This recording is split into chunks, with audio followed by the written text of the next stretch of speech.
Assalamualaikum Sobat Peneliti. Dalam seri ketiga tentang literatur review ini, kita akan membahas literatur review sebagai sebuah metodologi di dalam penelitian. Dan bagaimana kita membuat sebuah laporan mengenai literatur review. Mari kita ikuti videonya.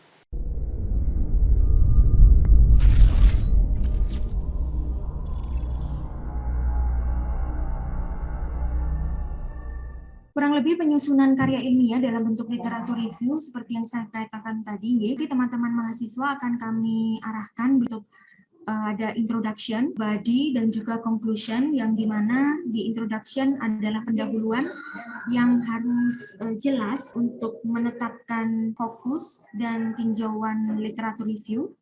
Kemudian kita bisa melakukan review dan mesintesis, menunjukkan kelebihan dan kekurangan, menganalisa sampai pada kritik, dan ditulis dengan paragraf yang baik sesuai dengan ejaan bahasa Indonesia yang baik dan benar. Kemudian sebagai kesimpulan, teman-teman nanti diharapkan bisa menemukan temuan utama dari suatu artikel yang direview dan menekankan signifikasinya dari artikel tersebut.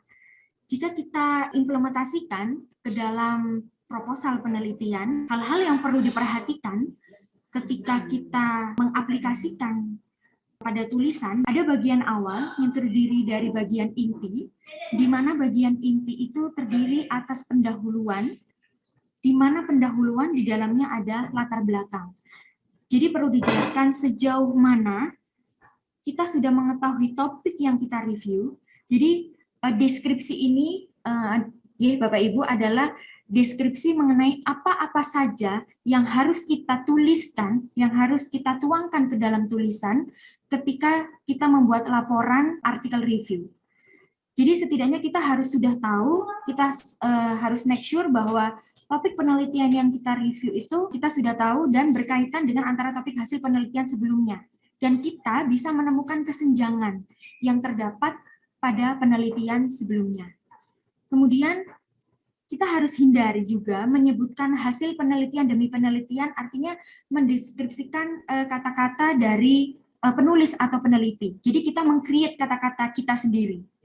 Jadi tidak menggunakan frasa, tidak menggunakan kalimat dari artikel yang kita review, tapi kita memparaphrase atau kita membuat kalimat baru yang kita mendeskripsikan dengan kata-kata kita.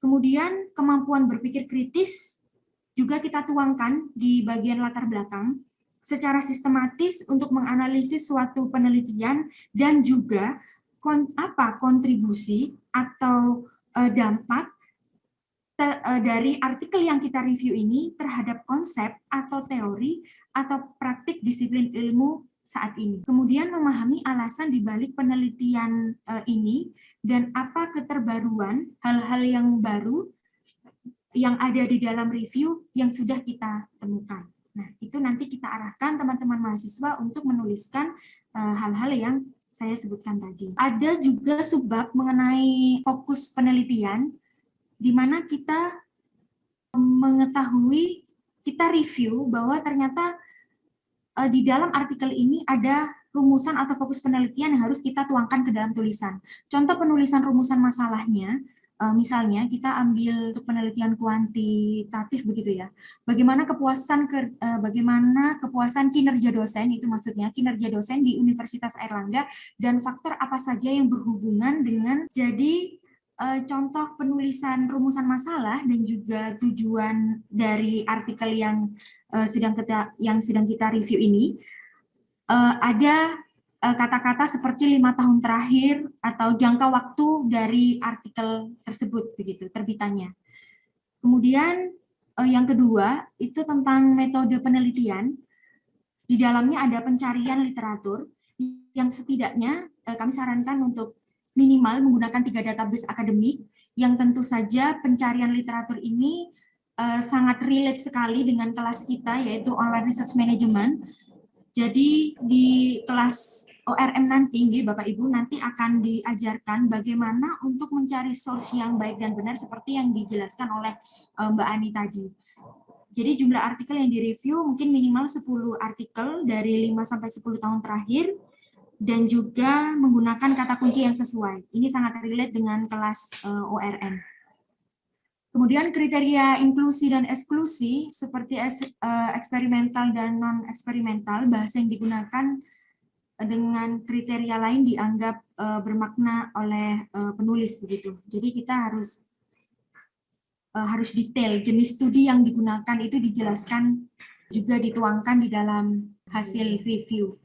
Kemudian seleksi studi dan penilaian kualitas, pemilihan studi, pemilihan artikel, kita bisa alternatifnya kita bisa menggunakan software bibliografi seperti Mendeley, EndNote atau yang lain, tetapi perpustakaan memang ada kelas khusus mengenai bibliografi gitu ya untuk mengatur kutipan dan juga sitasi yaitu Mendeley. Dari sini nanti kita bisa lihat currency, kemudian relevance, authority, accuracy, dan juga purpose gitu. Jadi apakah kapan informasi itu dipublikasikan sampai seberapa penting terhadap pertanyaan penelitian, itu yang harus teman-teman mahasiswa nantinya perhatikan. Dan juga apakah siapa yang menulis dari artikel ini, kemudian dia bekerja di institusi mana, apakah dia adalah review dari sebuah jurnal, apakah artikel berasal dari review jurnal gitu. Kemudian kita juga bisa lihat background dari latar belakang dari author sampai pada apakah citasinya sudah cukup, apakah ada kesalahan penulisan seperti itu. Apakah penelitian tersebut independen ataukah bertujuan untuk menjual ide seperti itu. Nanti hal-hal seperti ini yang harus teman-teman mahasiswa perhatikan dalam penulisan review begitu. Kemudian temuan dan analisis penelitian, penyajian data, penyajian hasil review itu bisa dibentuk dalam tabel. Kemudian di bawah tabel begitu nanti dijelaskan yang berbentuk paragraf, tapi tidak perlu diulas seperti bagaimana dan kenapa, tetapi dijabarkan apa. Jadi apa yang perlu didalami. Kemudian pembahasan teman-teman mahasiswa kami arahkan untuk di bagian ini mencakup how dan why sekurang-kurangnya terdiri atas fakta yang dijabarkan mengapa dan bagaimana. Tidak mengulang angka yang sudah dianalisa, begitu, tetapi mengapa dan bagaimana. Kemudian sampai teori yang relevan, apakah memperkuat atau bertentangan, kemudian opini dari kita terhadap komparasi fakta, dan juga teori yang termasuk keterbatasan penelitian yang dilakukan. Kemudian di bagian kesimpulan dan saran, ada sintesis dari pembahasan, sekurang-kurangnya terdiri dari kalimatnya juga harus SPOK, seperti itu, subjek, predikat, objek, keterangan, harus jelas, begitu, karena juga menyangkut tata bahasa, juga harus diperhatikan. Kemudian jawaban dominan terhadap rumusan masalah, dan tujuan penelitian terdapat dalam artikel gitu. Jawaban dominan apa yang didapatkan dari artikel tersebut begitu. Kemudian bagian akhir kita bisa menuliskan daftar pustaka. Kita bisa melihat penulisan daftar pustaka sesuai dengan pedoman dari fakultas masing-masing. Kurang lebih seperti itu. Terima kasih telah menyimak video ini. Jika ada sembarang pertanyaan, silahkan ajukan dalam kolom komentar.